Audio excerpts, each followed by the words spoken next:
ஹே அர்த்தநாரி, உன்னுடைய பெண் அம்சம் மீனாட்சியை வர்ணனை பண்ணின மாதிரி ஆண் அம்சமான சொக்கனை வர்ணனை பண்ண ஆசை இருந்தாலும் ஏனோ எனக்கு அவ்வளவு விரிவாக சொல்ல வரல.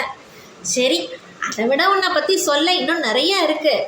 தாரகாவனத்து ரிஷிகளுக்கும் அந்த பெண்களுக்கும் நீ இறங்கி வந்தியே, எதுக்குன்னா அவங்களை அடக்கி ஒடுக்கும் அட்டகாசமான மேல் சாவனிஸ்டா நீ இருக்கவா? No no no. அவர்களின் ஆணவத்தை முறித்து அறியாமையை போக்கி முக்தி தந்து பிறவி சுழற்சியில் இருந்து ரிலீஃப் தர்றதுக்காக மாணிக்கவாசகரும் பின்னாடி ஒரு முறை வந்தார். இந்த பெண்கள் 2 முறைவும் பின்னாடி வந்திருக்காங்க. எனக்கு என்ன வழியை பிளான் பண்ணி வச்சிருக்கியோ நான் அறியேன் பராபரமே. சரி, ஆண் என்ன பெண் என்ன, எல்லாம் ஓர் மனித இனம்தான். இனிப்பு, காரம், பசி, தூக்கம், காணும் காட்சிகள், கேட்கும் ஒலி, உணரும் வெப்பம், குளிர், இதய துடிப்பு, உடலில் ஓடும் இரத்தம், உள்ளிழுத்து வெளிவிடும் காற்று, எக்ஸட்ரா இன்னும் என்னென்னமோ, இப்படி எல்லாமே ஒரே மாதிரி தானே உணர்ச்சிகள் இருக்கு. ஒரே காட்சி. ஆண் பெண் கண்களுக்கு வெவ்வேறாக தெரியறது இல்லையே. இயற்கையும் கூட தண்ணீரிலோ விளையும் காய்கறிகளிலோ பேதம் பார்க்கறது இல்லையே. அப்படி இருக்க எதில்தான் பேதம்? உருவ அமைப்பில் மட்டும்தானா? உடல் உருவம் ஒரு நாள் தீக்கு இரையாக போவது தானே, அல்லது மண்ணுக்குள்ளே புதைஞ்சு போகுது. அது உயிர் ஆத்மா குடியிருக்கும் வீடு, வெறும் கூடு தானே. உடல் அழியக்கூடியது. பிறப்பிலிருந்து மரணம் வரை மாற்றம் அடையக்கூடியது உடல். ஆமாம், அம்மாவோட கர்ப்பத்திலிருந்து இறந்து போகிறதுக்குள்ளே இந்த உடம்புல எவ்வளவு மாற்றங்கள் நடக்கிறது. ஆனால் ஆத்மாவுக்கு ஆண் பெண் பேதம் இல்லை. அதே மாதிரி மனுஷங்களுக்குள்ளே இருக்கிற வேறு வேறு ஜாதி அப்படின்னு சொல்லிக்கிற மனுஷாளுக்கு கூட இந்த விஷயத்திலெல்லாம் பேதம் இல்லை. பரமாத்மா நீ. ஜீவராசிகளின் உடம்புகளுக்குள் இருப்பது ஜீவாத்மா.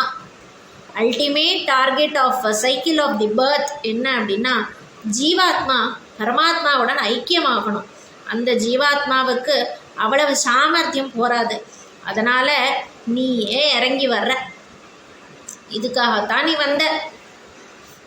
நீ வந்தியம்மை பாட்டிக்காகவும் வந்தியே. பிட்டுக்கு மண் சுமந்து லீலை பண்ணியே. யாரும் இல்லாத அனாதையாக இருக்கிறவங்களுக்கு நீ தான் உறவுக்காரன். பின்ன ஜென்ம ஜென்மமாக நீ தான் தொடர்ந்து வரும் உறவு. மரணத்துக்கு பின்னாடியும் நீ தான் உறவுக்காரன். அந்த பாட்டி வந்தி பாட்டி சொன்னாலே, உதிர்ந்து போன பிட்டை தான் உனக்கு தருவேன், நல்லா இருக்கிறத விற்று நாளைக்கு மூலதனம் போடுறதுக்கு எனக்கு வேணுமையா அப்படின்னு வந்தி பாட்டி சொன்னதுக்கு நீ ஓகேன்னு ஏற்றுக்கிற. இந்த மாதிரி எளிமையாக நீ இருக்கியே, உன்னை போய் உக்ரமானவன், ருத்ரன், கோபக்காரன், ஆணவம் பிடிச்சவன், பைத்தியக்காரன் மாதிரி சுடுகாடில் டான்ஸ் ஆடிட்டு இருக்கிறத தவிர வேற என்னது தெரியும் இவனுக்கு அப்படின்னு எல்லாம் உன்னை தப்பு தப்பாக பேசிட்டு கேட்டிருக்கேனே. முந்தைய காலத்தில் எனக்கு எவ்வளவு அறியாமை தோஷம் இருந்திருந்தா அதெல்லாம் என் காதால் கேட்க வேண்டிய துர்பாகியம் எனக்கு. உன்னை தப்பாக பேசி இருக்கிற முந்தைய காலத்தில் கேட்டது, அதை நான் வேற உங்கொட்டி கேட்டது, அப்படியா அப்படின்னு நம்பினது என்னோட அறியாமை என்னும் தோஷத்தினால நடந்தது. டியூ டு மை இக்னரன்ஸ் அதெல்லாம் உண்மைன்னு நம்பினேனே. அதுக்காக நான் உங்ககிட்ட சாரி கேட்டுக்கிறேன் சொக்கா. காசியில் பிறந்தால் முக்தி. பிறப்பு இன்னாருக்கு இந்த இடத்துல இந்த நேரத்தில் பிறக்கணும்னு நான் டிசைட் பண்ண முடியுமா? சோ நோ நோ சாரி, காசியில் இல்லை. பாரு சொக்கநாதா, உன்னை பற்றியோ உங்ககிட்டையோ பேசினா நான் என்னையே மறந்துடுறேன். திருவாரூரில் பிறந்தால் முக்தி, காசியில் இறந்தால் முக்தி. மாற்றி சொல்லிட்டேன். உங்ககிட்ட பேசும்போது நான் என்னையே மெய்மறந்து போயிடுறேன். திருவாரூரில் பிறந்தால் முக்தி, காசியில் இறந்தால் முக்தி. இந்த நிமிஷம் இந்த இடத்துல இவங்க முன்னாடி மரணம் எனக்கு சம்பவிக்கணும்னு நான் முடிவு பண்ண முடியுமா? நோ.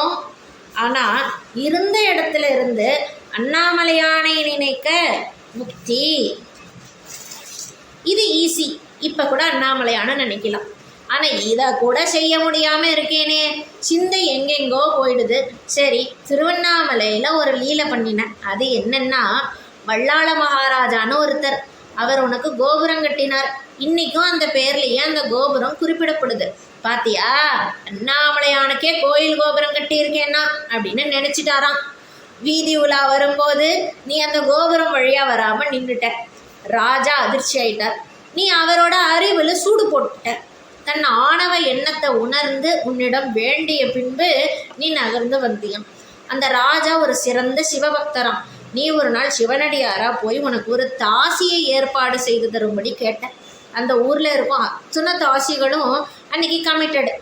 நீ தான் ஆல்ரெடி உன்னோட பெரிய டீம் வச்சிருக்கிய உன்னை சிவபூத கணங்கள், அவங்கள அனுப்பி நீ கேட்ட தாசியை ராஜாவால் உனக்கு தர முடியாத மாதிரி ஏற்கனவே ஒரு செட்டப் எல்லாம் பண்ணிவிட்டு அதுக்கப்புறம் நீங்கள் கேட்டிருக்க. கிடைக்காத மாதிரியும் நீயே பண்ணிட்ட. நீ தானே பிளான் போடுறதுல மாஸ்டர். இப்போ ராஜாவுக்கு என்ன பண்ணுறதுனே புரியல.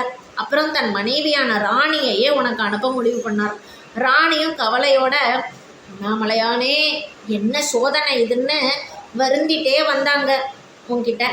நீ தான் சிவனடியாராக நின்றுட்டு இருந்திய. உடனே நீ என்ன பண்ணிட்ட, ராணி இப்படி வரவும் நீ குழந்தையாக மாறிட்ட.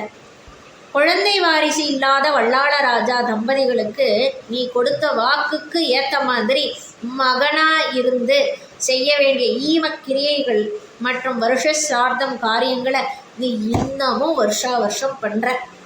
இப்படியெல்லாம் இறங்கி வர்ற நீ சுக்கே நீ தாழ்த்துணை.